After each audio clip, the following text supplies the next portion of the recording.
floor back to Caitlin Krause and Julie Smithson, who's going to be introducing her.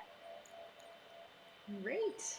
Yeah, let me just turn on my megaphone here.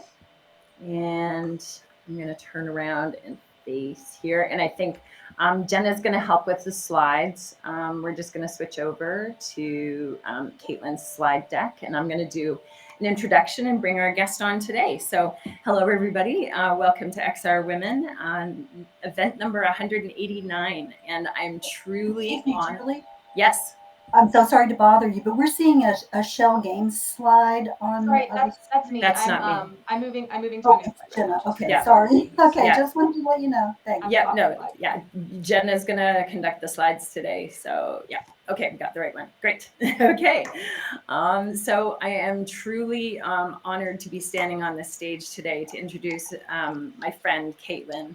Caitlin and I will get into a little bit about how we met and how her work has evolved in our conversation. But I'd like to read a bio of Caitlin and kind of where she's come from. And so Caitlin Krause is an experienced designer, author, and keynote speaker. She founded the interactive studio Mindwise in 2015, and she teaches about digital well-being at Stanford. Her course, Digital Wellbeing, Designing Healthy Relationships with Technology, led to her new book, Digital Wellbeing, Empowering Connection with Wonder and Imagination in the Age of AI, which was just released last week on September 24th with Wiley. And Caitlin has also authored the books Digital Satori and Designing Wonder, Leading Transformative Experiences in XR, and Mindful by Design. She advises organizations including Google, Meta, Oracle, and TED, and the US State Department. And she creates collaborative experiences in social XR, fusing presence, storytelling, meditation, and emotional intelligence. Please help me welcome Caitlin Krause. Please come up on stage. There you are. Thank you, Julie. I want to see, how is my webcam?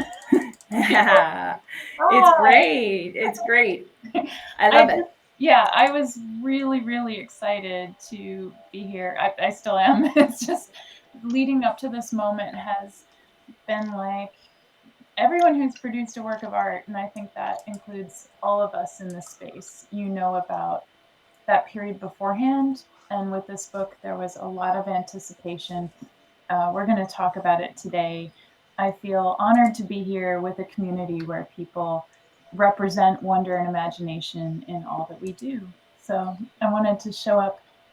There are several jumps today. So we're going to be here in our world in frame. We're going to jump over to engage. And, I just wanted to honor that here I am with my physical body holding a physical copy of the book. A lot of people have sent me photos of themselves smelling the pages and celebrating that it's something tangible in the world. So yeah, so that's part of my joy today, is to mark this moment, because some of us who create, maybe you could throw up an emoji if you quickly move on to the next in your mind and you think, oh, this is done. What next? And, what did that lead to? And for me, I keep reminding myself to savor this moment here, right now, with you, is part of the human ritual of savoring something coming to be. And my hat is causing disruption with the webcam, and I'm about to put on a headset anyway, so I just wanted to also celebrate that. We wear money hats. So this is not a formal book talk. This is more of a teasing out of some of the themes. And I thought about what I wanted to bring here today with intentionality. And one of it is that, as I say in the book many times, we contain multitudes. So I'm speaking with people who are scientists and artists, people who might be parents, animal lovers, have different friends and family that support you in your technology world and also in your physical world. So I just wanted to take a moment. For me, this book wasn't just me writing in isolation, just a moment of gratitude at the beginning of the session, inviting you to also ground in your physical body, Maybe take a breath with me, inhaling and exhaling, letting your shoulders drop. With another inhale, if you have your legs crossed or something that feels tight, as you exhale, just inviting a sense of ease and play as we're here together today. And with a third inhale, just inviting you alongside with me to think of a person in your life that has been supportive during your process as an artist, as a creator. Just a moment to mark that gratitude and think of that person and send them a little love in your mind for all that they've done to support even you being able to be here today. And I feel lucky and grateful that I have a lot of people in network, personally and professionally, who have allowed me to do what I do. Yeah. And last week was a testament to that. I didn't expect to receive so many personal messages as this book was coming out. So thank you as we start. This community is super special to me. I've invited some newcomers, so just wanted to also welcome that we have this very open, welcoming, and also curious community where you can come in and receive a little bit of something that might lead you in a new direction. So thank you for coming today. So Julie, what do you think? Should we just start with sharing a little bit? I have some slides behind me, but I was thinking you and I could talk a little bit together as we go, because I know. Yeah, sure. Actually, I wanted to kind of start with something that that's actually near to me, of how we connected, and also I think it's part of your journey too, Caitlin, because back in 2021. I was working on XR collaboration, and we invited you at that time to provide a piece into the XR collaboration guide that we were, how do you collaborate in a spatial space? And at the time you said, I want to provide a piece on presence. And this is back 2021, not too long ago, but really it's long ago, right? Like it's before. Times are not like anything else. It's like, That's right. That's right. And it was before we were in these worlds day after day, and really at the early stages of avatars. And I thought it would be interesting for us to kick off this conversation with us in a way of defining presence. And digital well-being. I had the pleasure of reading some more on the plane today when I was traveling, and there's so many facets of digital well-being to talk about. And Caitlin obviously will get to as many as she possibly can today in all the different aspects. But I think this is kind of that piece, that presence piece, that spatial presence piece that is brand new for all of us, right? And that's kind of the gateway of your book, of taking presence into this brand new space that's so interconnected with so many facets, so many ways of pulling our attention. And one of the things that I could kind of see in your piece from that presence piece back in 2021 that really overlapped with your book today was that call of being responsible for your own actions. And that's something that I, as well as the surfing theory of riding the wave and finding that balance between your actions and the way that we ride the wave of technology, of excitement, of what's what happened yesterday. And I thought that would be a really interesting way for us to kick off. And so back to you, Caitlin, where did you kind of come into that presence story? What was your aha moment in figuring that out, and maybe setting the stage for us there? So I love this question because there's so many different directions that we can take it. And for people who noticed, my hat has an octopus on it because I've realized I'm very curious about different directions, and I like to find unlikely connections and then create a bridge. And when it came to presence, that topic, it's also sort of a play on words like virtual presence. Where are you actually present? Um, we can't be omnipresent. You know, I've studied mindfulness for many years and different meditation practices.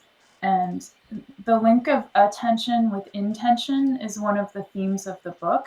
So if I wanted a simple definition for presence, I would say, well, it's when my intention is matching my attention. Because my attention can be spread in many directions during a day. And John Kabat-Zinn, you know, we were actually talking recently about this whole focus topic, because a lot of people feel as if they need to stay focused on what's happening. And for those of us who are dreamers, what I was asking him is there space for reverie? Is there space for mind wandering and wondering? Does that mean that you're not present? And he said, absolutely not. There's a space for that because that's where imagination can go.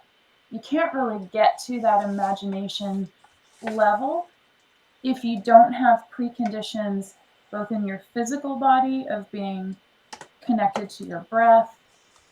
Just think about every moment that you've had of an aha moment. It's hard to have them if you don't feel safe, or if you don't feel as if you're in a space and place where you're welcomed, treated with dignity, you have certain personal freedom.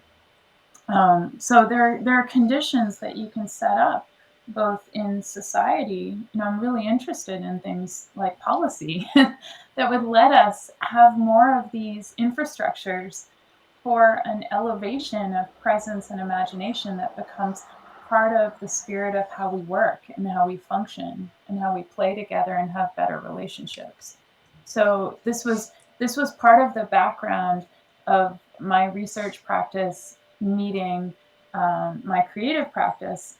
And I think I'm answering your question, although I know we could go a lot deeper in talking about how that shows up.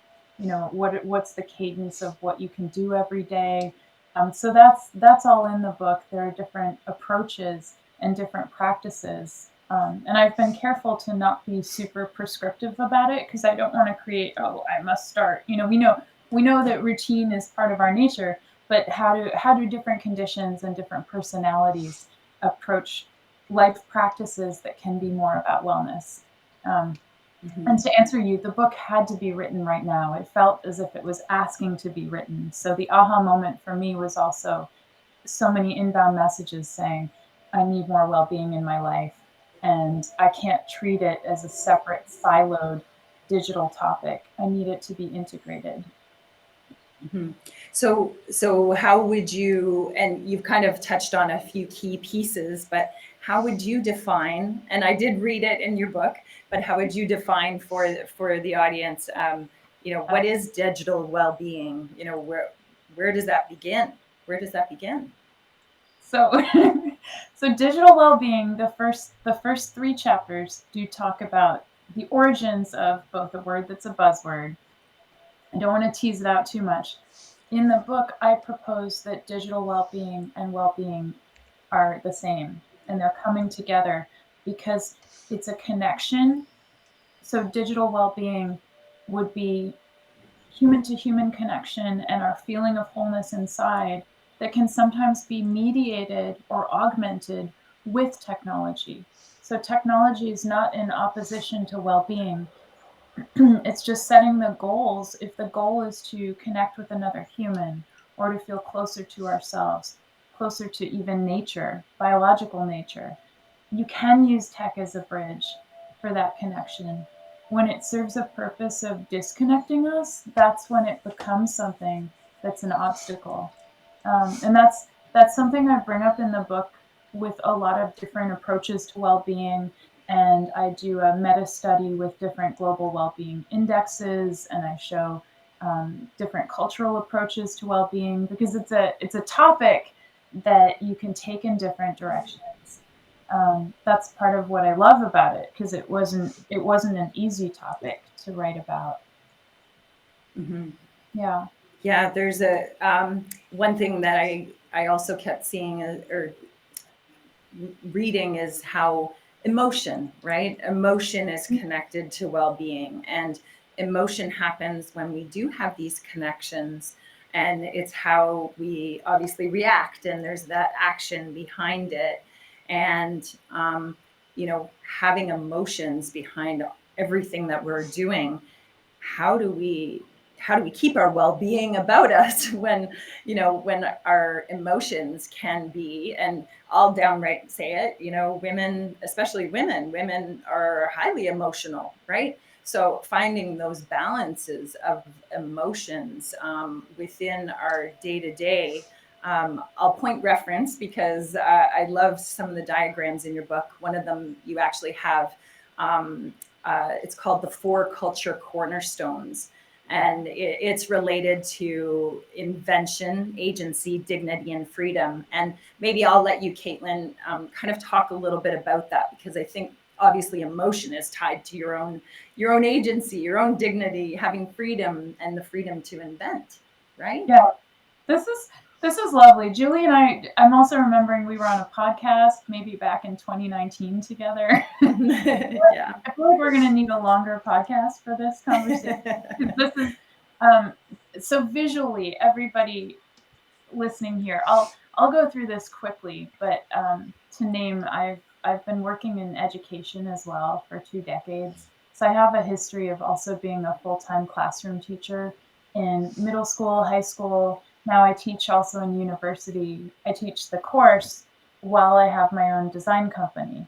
So you have to imagine, I'm a curious person by nature, and a lot of what I'm doing is setting up conditions, whether it's me working with kids of all ages or the US Air Force. It's how do we want to be in collaboration with each other where everybody feels honored.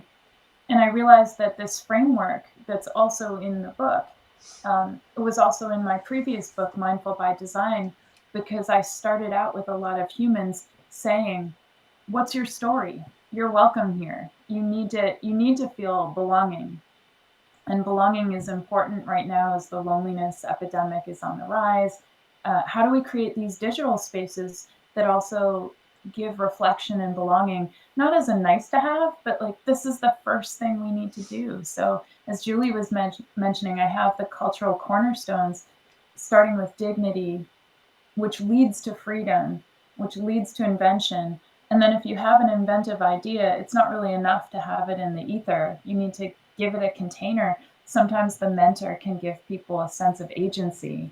And that's our role that we can play, giving agency to others. And when you have some kind of embodied action, then that's when the wheel can continue and you can embody dignity and spread that to other people. So yeah, so this is a framework connected deeply to well-being because we're setting a cultural expectation. This is how we can practice better together in groups, individually. Yeah, so, and there are all kinds of ways to remember it. You can remember dignity as the ground, freedom as the water, because it takes different forms with different containers. The imagination as the air. And then I really see the activation as fire. So I link to different frames so that we can remember them as we practice them and play with how they work in groups. Thank you. That's a really good question, by the way. Well, I love the frameworks that you provide, because I think that's that's kind of the takeaway from not only our community but anybody who's going to be picking up this book of what are the takeaways? How can I bring digital well-being into my life? And there's another great image and framework you have in here about the 6 dimensions of wellness, and how when you, and I'll let you go through them, but if you have an off balance of one of these 6 dimensions of wellness, how are you successful with that next one? So I'll pass it over to you to kind of share a little bit more about that. Well, here's what I'm thinking too. As we're sharing, I don't know if Jenna could bring up one of the slides. I think it would be nice to see. Yeah, what I'm seeing is the welcome slide, and as I'm sharing about these layers, one of the themes for today are layers. Layers and facets, and the way that we look at. I sometimes have words on the board, kind of like a graffiti board, and if we keep going through the slides, then I'll kind of demonstrate something as we go. I'm seeing sponsors and partners, but maybe Yeah, actually, this is it's a different deck, Jenna. I had I'm gonna drop that link in for you again. Yeah, that would be helpful. Thank you. Yeah, sorry. Yeah. And at the same time, I'm noticing in the chat, this is awesome. Yeah, I love. We also need a daily practice. We can't give what we don't have. Yeah. And I'm not sure. Yeah, Sarah. And this is Might I Argue? And that's in response to, I love that. If Sarah wanted to chime in, that would be great. Feel free. Oh, hey, Caitlin. Well, sure. First of all, I can't wait to read your book. I'm really excited about it. And I always argue that all humans should have a daily mindfulness practice. That's my argument. I'll make it any chance I get. Thanks. I love it. I love it. Yeah, I was framing. I would make that argument as well. Yeah, it's not even a question, right? Because I was reading the chat and I just knew when Julie brought up the word balance, I was thinking there's something in the chat here that's going to lead us. Because for me, balance is a heavy word, and I'll bring it up with my students, letting them know life is not always still. It's hardly ever still. Even a lot of people who meditate, like Sarah, like me, if we have a daily practice, that's our chance to surf the waves and be aware of the rise and fall of emotional states. Having those conditions means that with a practice of balance, like surfing, there's micro adjustments. There's actually a sense of play and a sense of understanding that the world is emergent. There's a lot of conditions that we're adapting to, and noise level is high. So part of this book's goals is not to diminish the noise, not to say, oh, noise doesn't exist. We're just going to go off into what some people have called digital detoxes, where unwittingly that means we start to label digital as toxic, where it doesn't need to be toxic. We do need to have conditions for what we set as expectations for our lives, especially as we're physical and digital, which is one of the themes of today. That's why I chose to start in physical form, have people seeing me as a human, because we are human. We're human being embodied by tech, and I don't think we're disappearing into the machines. So right now I'm really advocating for total whole well-being, which means a wholeness of all emotions being welcome and us being able to be more authentically connected with each other as we explore avatars for different ways of expressing ourselves and worlds that bring up creativity and wonder naturally in our minds. So I love that I can just jump into the chat and you're participating with me because it's a social dance. It's not a performance. So thank you for that. I also wanted to make sure, I know before we jump over, I'm just going to put 3 links here. I know people have been populating them, so thanks to people here for doing that. I'm going to start a 4-week course coming up, so I just put a big block of text there with 3 links because so many people are asking me about takeaways from the book, and Andy Fidel and I have been talking about some of the wishes for people to extend learnings and talk about it in dialogue and have me leading some exercises. So coming up in late October through November, if you have an interest in something that would be a dynamic course surrounding some of the book's messages, you can just sign up on my website and I'll let you know more. So I want to make sure we don't miss those links as we're about to go into A World and Engage. Yeah, that was a lot, but thank you. So here we have slides. Yes. And it's not all about the slides, but I did want to show you as we jump in, some of the middle slides have the chapter titles, and the chapter titles start to talk about these frameworks, not only about the topic of well-being, but as we move into chapter 5, I start talking about connection and belonging. I'm about to chat with Esther Perel in October, and she and I had been connecting over her frame for AI is artificial intimacy. So in chapter 5, I question what that intimacy means, and how maybe we could introduce new relationships with AI without it replacing human.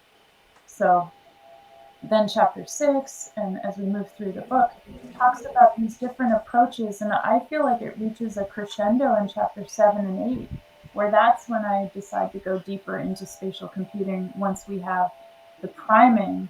A lot of people are receiving this text who don't have a background in XR. Rodney Mullen, the skateboarder, he and I have had deep dialogues about the body and the physical flow state. And so Rodney contributed it's a meditation. It's in the middle of the book, and it's a meditation about your physical form, somatic practices. And he's been working with MIT Media Lab and also the Boston Ballet about what I see as a deep well-being practice of how your body state can influence a creative state of flow. And then the book goes on to discuss things like music, things like integrated wearables, and it builds into the last chapter where I really talk about potential future states without doing, set predictions, just almost a visionary end of this book where I project into what I would hope for a future with wellness. It's amazing. Yeah. Mm-hmm. Thanks. No, I think the coverage, and I love the fact that you've tied music into well-being as well, because I don't know, we have a saying in our house, when the house is silent, there's something wrong. There's always music playing in our house, right? Like it's just I think that's something that we kind of all feel. But I'm just I wanted to touch just quickly maybe on education, and that's one topic actually that I just, we're dealing with schools now who are trying to sort through these kids, all the kids who are being told to put their phones away, no phones in the classroom, no technology, da da da da. What would your advice be if you were speaking to a school board right now on how they should be approaching technology in the classroom? My first comment is, what is your digital well-being plan for our students? But what would you say based on the fact that, like my kids' school, they've now banned mobile devices in the classrooms from K to 12. And every day the kids have to check their phone in at the door, and there's no technology unless you're using a computer in computer class.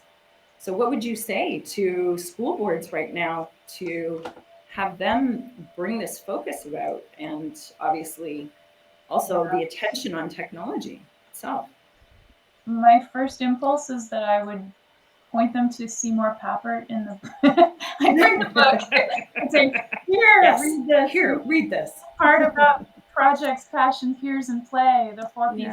How do we, grappling and wrestling with tech is definitely not the answer. At the same time, if Jenna doesn't mind going forward one slide, it's all about chapters, but there's this idea about future sight, and I think sometimes we operate on hindsight thinking, this is dangerous, and we can't go into the unknown.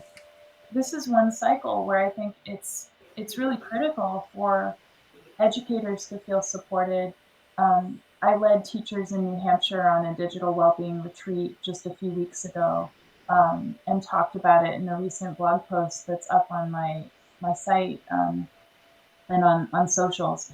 And I was really saying, hey, let's meet this moment, not with perfection, but with students helping us, because students actually have a great sensibility for what is overwhelming to them and how to use tech. We have to change our models of assessment. That's something I've been working on, in teams, just advising how did the older assessment models not really elicit what we want to be elevating. So this is Julie, I know you and I talk about that word elevate, but how can we not just nudge the system, but totally change the framework? I know that's intimidating to a lot of people, but I think it is a pivotal time for education to think about. I would pluralize, not just literacy, but let's incorporate some digital literacies, because the social emotional context is a big part of how these new frameworks are deployed and how human to human connection. I know there's so much social overwhelm and anxiety with the way that social media has operated, and that's a huge part of adolescent angst. And I'm out to both heal that and create new expectations for how these new frameworks can meet this moment in a way that's not just restrictive, because we know that's not going to be the answer. That's for the long game. Yeah, so that's my short answer. It needs to change in policy, but from the ground up, having teachers feel supported by a personal learning network where they have new ideas, they're not isolated, they can share with others. That's going to be helpful too. So we've been hosting different like breakout, almost like summer camps, where teachers can get excited, share ideas, and feel as if they're meeting this moment and not overwhelmed by the wave. Mm-hmm. Yeah. Okay. Thank you for that answer. And maybe I'll flip over to the business perspective. How as leaders do you now change the company culture? And I kind of have ideas on myself, but what is your advice to those who need to implement digital well-being into the structure of your company? It's more than just human resources now, right? It's HR has taken on a whole new dimension with digital well-being. And what would your immediate advice be to those running companies or in charge of departments and that sort of thing? So I just put on my headset because I was thinking some of these questions we could do a part 2 in Engage, because I know we have some people who are going to need to leave at the top of the hour. I don't want to miss that. But I think the fact that I put this on with leaders having different XR experiences, and it doesn't have to be going into headsets, but this is another thing where I lead activations through MindWise, my company. I'll take people in cohorts, leadership teams, into different XR experiences. And guess what? There's plasticity. There's the brain actually switching its perspective and becoming more agile. I think that leaders and teams are craving this type of creativity and application.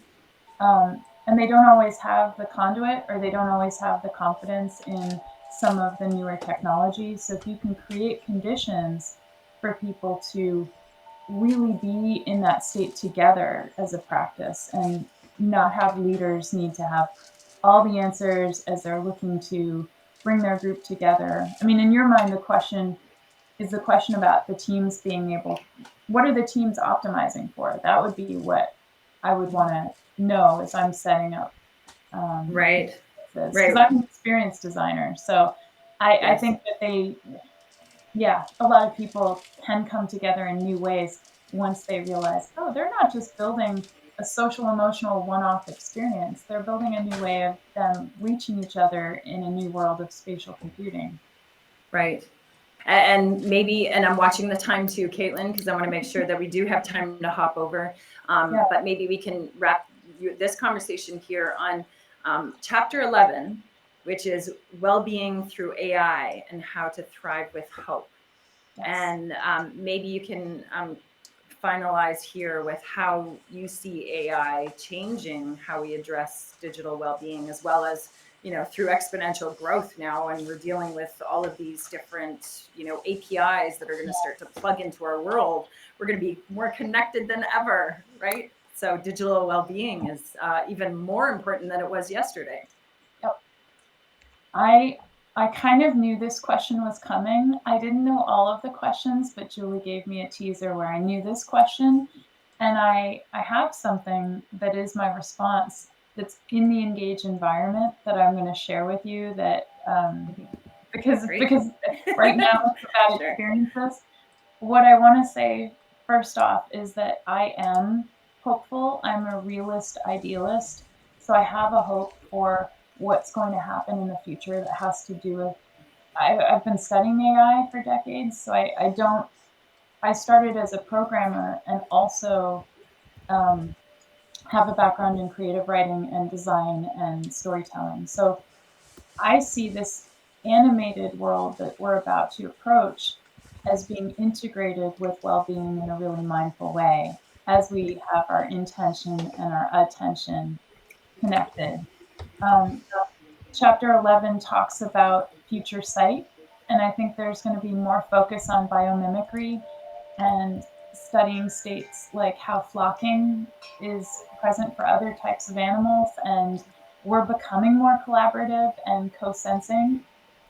So part of the future state is me looking at biology also as a framework and integrating that with how we approach AI development, which is really exciting. And I want to get more into that as well because I know that there are deeper conversations to be had. So if anything here is a teaser, please reach out to me. There's so many ways to do that. Yeah, and there's Julie knows there's one very special surprise that people are going to find on the other side of the curtain as they cross the threshold today to engage. So I don't want to miss that. I want people to be able to experience that. As I have a headset, one of the messages here is that this world, the tech is going to change, the hardware is going to change.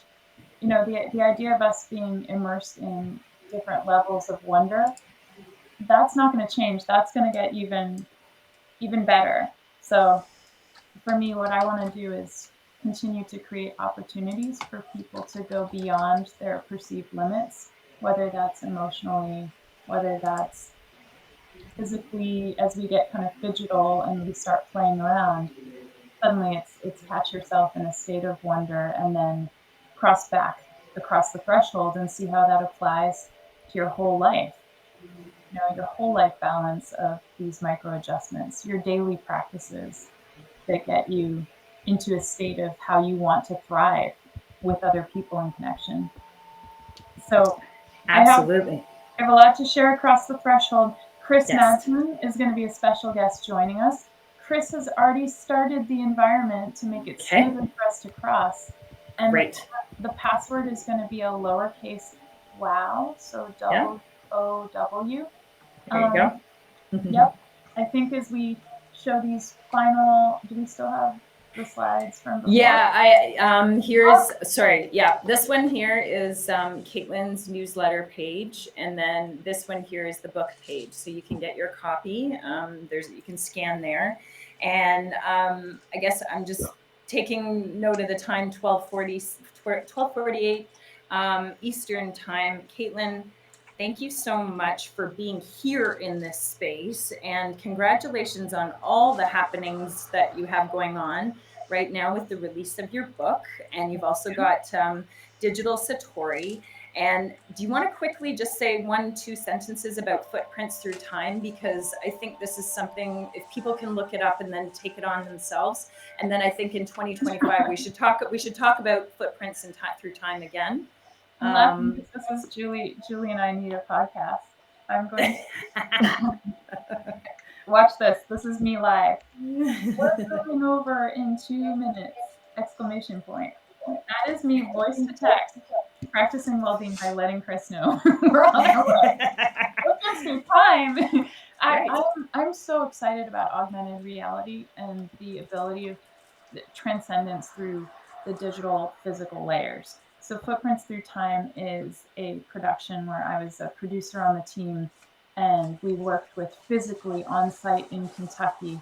The banks of the Ohio River are one of the points where the most people crossed from being in conditions of slavery to conditions of freedom.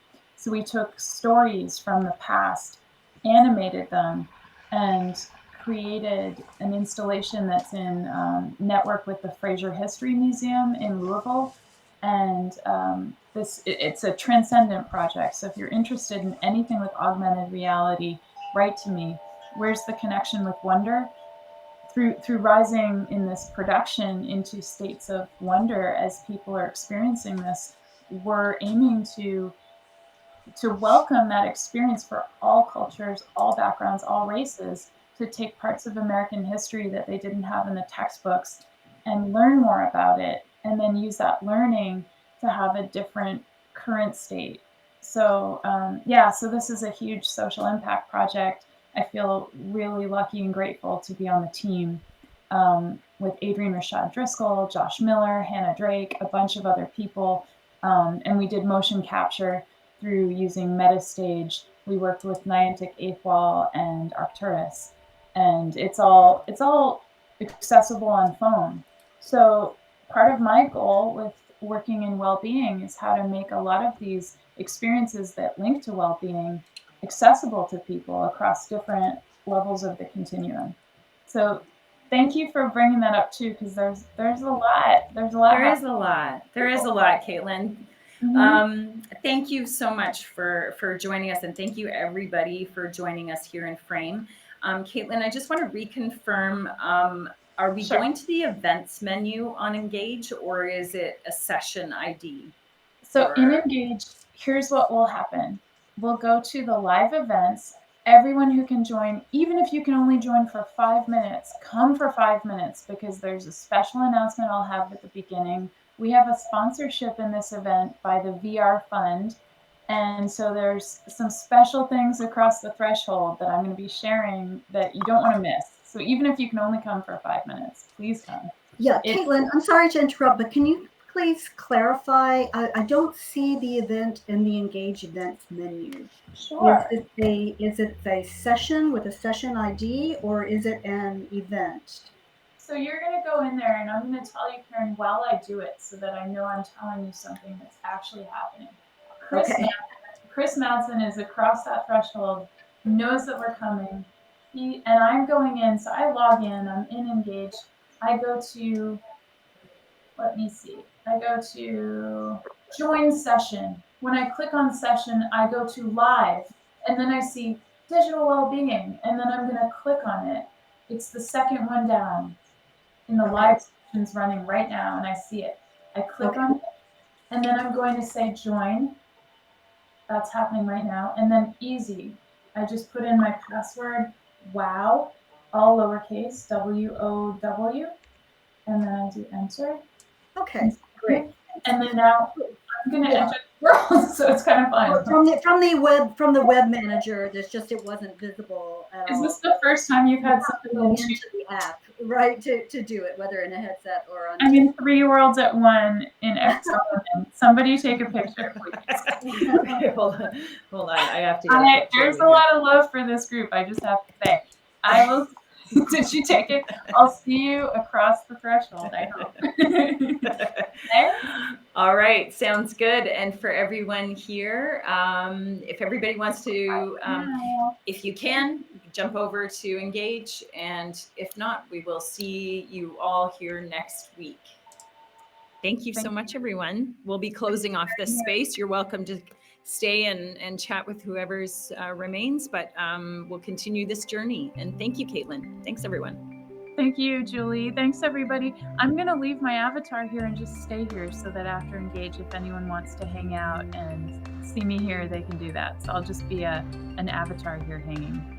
Okay, perfect. I'll leave my avatar here hanging so you won't be alone. I'll see you on the other side. Thanks, everyone.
it so much easier Oh, than you betcha.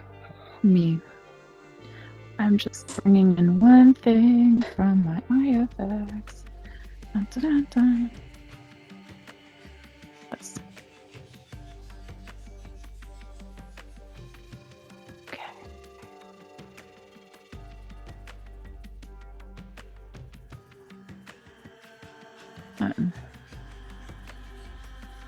So as people come in, just welcoming you to the space here, I'm putting this on our wall. Beautiful. Yeah, as you come in, if you don't mind either putting up an emoji, or if it's available to you, wave your hands. If you're on a desktop, maybe spin in a circle. How many people is this your first time in Engage? Be a lot of people. Okay, I'm gonna go up here. I see people whose first time is in Engage. Let's see, Christine, I think you're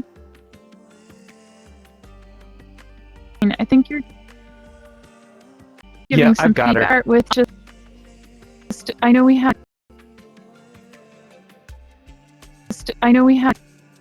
till we hit the time, because this part of the special nature of today, having it be interactive, having it be experiential. So I just wanted to invite people again to just kind of be in this space, feel how it feels to be somewhere different in your digital body. You know, we were just a second ago in frame, and now we're here together. Welcome, Julie. Welcome. So as you're feeling that, I wanted to point out, first of all, you know, we'll start with the gratitude. Thank you to the XR Women team for saying yes to this. I said to Julie, you know, it takes a lot to do something a little different, and we knew the jump is something that, you know, for us is a lot of fun, and you being willing to just go with it and do something that has this connection and combination of spaces is really awesome. So start by giving yourself some gratitude for making time to do that, and also being so curious. You know, we are animals that like to create, we like to play. Thanks to Chris for being here, for having this jump possible. And, you know, as we look up, just take a moment in your avatar to look up at the sky and see the Aurora Borealis. Welcome, Caroline. Hi. Wow. Somebody just Yeah. fell down some stairs. That's what it sounded like. What the heck We're was looking up at that? the sky and aware of our physical bodies. Whoa. Wow. Is everyone okay? I think that's It's Caroline. Caroline. You got Caroline. background noise. You can mute. I got her muted. No problem. There we go. I always wanted someone to make me a cappuccino live. No. So a couple things. Yeah, Chris, are we able? I was gonna play maybe the special song in the background. Yeah, I've got it right here. I'm You skipping betcha. ahead to we're gonna do the special closing at the beginning. Everyone who knows storytelling knows that in a story there's a beginning, a middle, and an end, but as I like to say, not necessarily in that order, right? So this song is created by a friend of mine. We went to college together. His name's Parangi. You can hear it softly in the background, and as you're listening to it, I just want to invite you to sway a little bit if you're in your chair, if you want to move back and forth a little bit. I'm going to share a surprise with you. And I wanted to start just naming that I'm standing on my logo, which I haven't ever done before. Chris and I put it on the floor as a mandala. And I realized something I wanted to name for XR Women especially is that there are two birds when I designed this logo. I designed it in the spirit of Art Nouveau, which is one of my favorite art periods of time. I see Celeste nodding. Yeah, I love Art Nouveau style. And I put two birds in the center with their wings outstretched, facing away from each other. And it doesn't mean they're separated. Their wingtips are touching. It means as we explore in the world, we're connected. We've got each other's back. That's what I feel about this group. and that we can be explorers and have that creativity, that freedom, that expansion of riding the air. And we also feel connected to somebody else behind us saying, hey, do you see what I see? I just discovered this.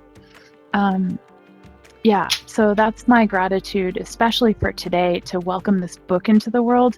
Took a lot of faith and trust. It was like a giant trust fall, writing with intention, being in that writing cave, but also not feeling alone. So just know you've been with me. Everybody here in this space, as we're moving to the music, as we're about to have a breath practice, I wanted to start with the end. Okay, so the surprise here is that everybody here is going to get a physical signed copy of the book Digital Wellbeing. And I'm super excited about that. This is a gift from the Venture Reality Fund. So the VR Fund heard about this gathering and said, hey, Caitlin, we want to donate copies. So we have 25 copies of the book that can go out. I want to write messages to each of you in the book. I want you to feel that connection between what we have as physical beings and what we're doing in the digital worlds. So this is an intentional, really special message. And I forgot to press record, so I don't know if we're recording this at all, but if we are, should I record, Chris, or are we already recording? I can record. I'll do it. That would be amazing. Thank you. That's so awesome. I'm so excited about that. Yeah, everyone I'm needs more digital too. Well-being. That's such a great initiative and gift. And what a message, right? And I get really excited. Chris and I were together in physical form last weekend after Connect, and I picked out some special pens, and I was thinking, for me, it's a ritual. Signing books is my chance to imprint and to give something to others that travels. So I'm really excited about that. I have a lot of gratitude for the VR Fund. Yes. So lots of gratitude for VR Fund, for all of the support and network from different places and spaces that led us here, and also the fact that this book can travel as a physical object that reminds people of the time that we have today together. There's nothing like the gift of time and presence with each other. We started this with Julie asking me about presence, and I thought, yeah, presence is our time, our attention. We're right here, right now. We're not anywhere else with our attention if we're intentional about being in this space together. So I'm super grateful, and also just feeling committed, right? Can you have a spirit of gratitude and also a conviction that you're on a path that needs you? So that was another message that I wanted to bring forward today.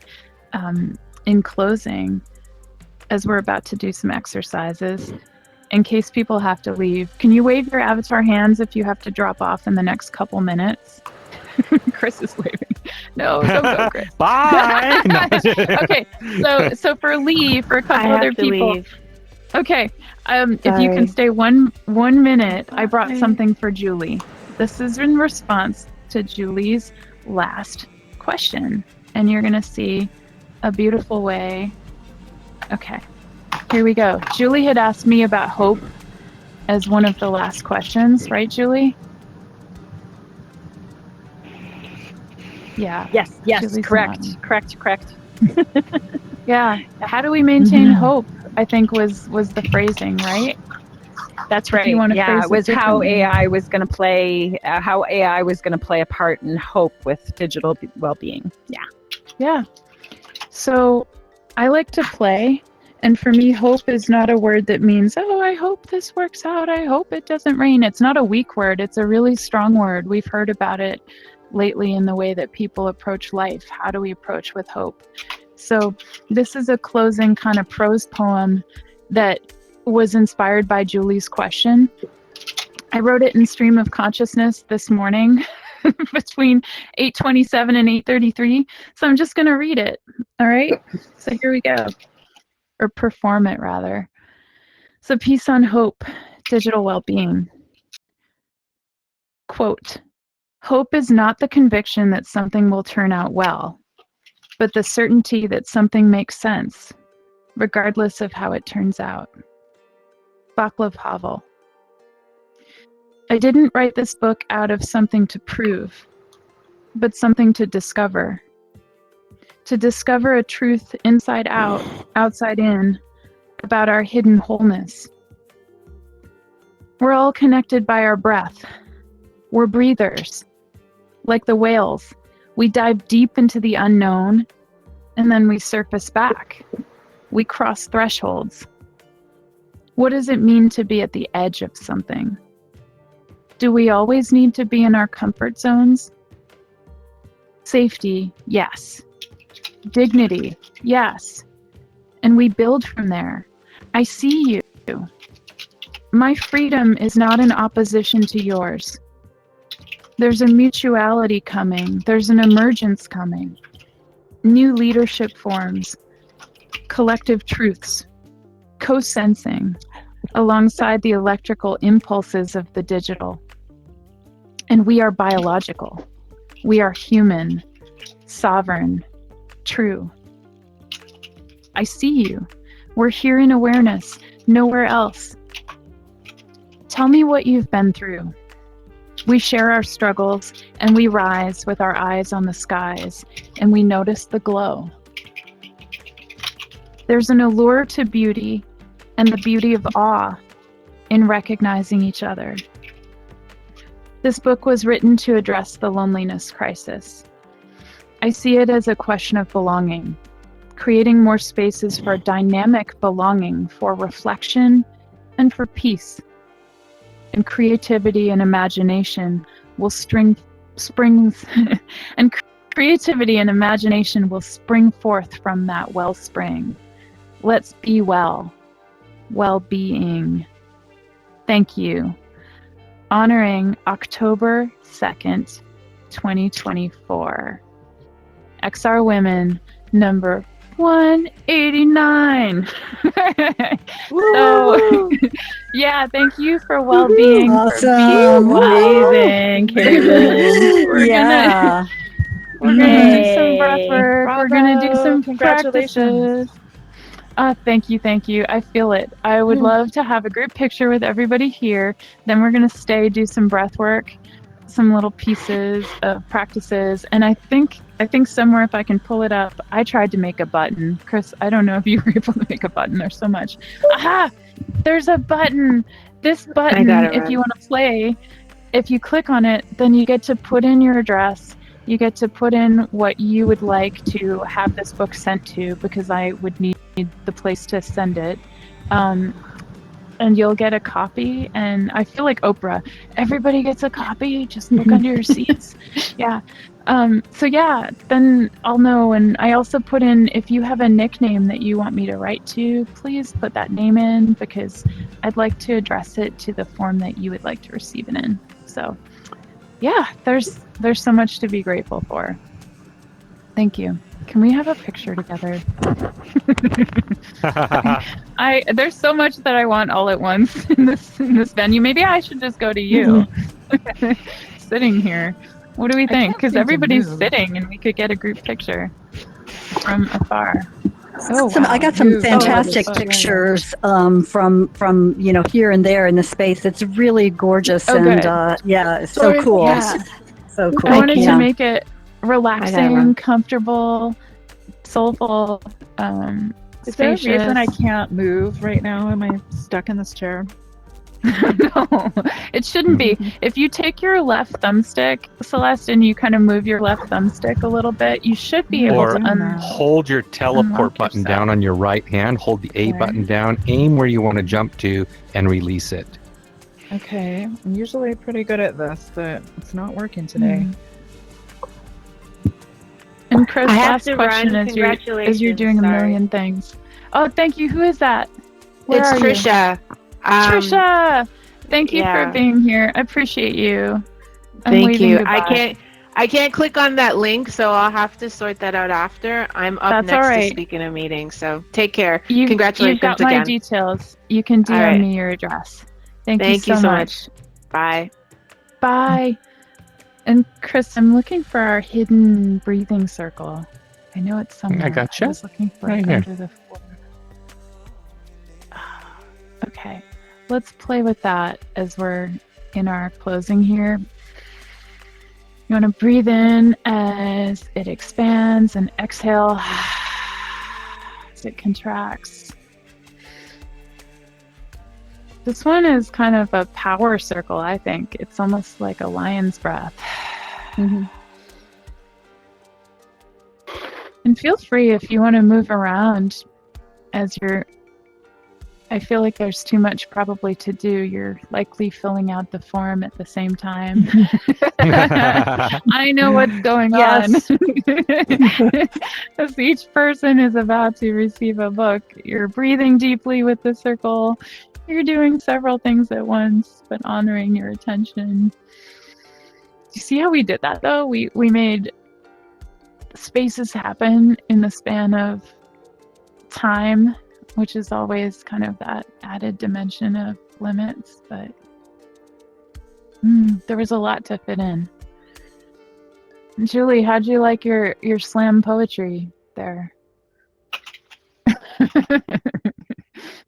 You're in headset, I know. I love it. I love it. Sorry, I had to find my I had to find my mute button, or my unmute button. But I love it. This has been a wonderful experience. Thank you very, very much on behalf of everybody. You've tied the different worlds together and brought communities over. I'm extremely. You've got 23 of us in here, Caitlin. We were trying to figure out how many people, but you've got 23 of us in here. So great turnout. Thank you, everybody. Mm-hmm. Yeah, thank you. Thank you for making the jump, because you never know, and that's another thing. You build things and you just don't know who wants to, participate, but even more deeply.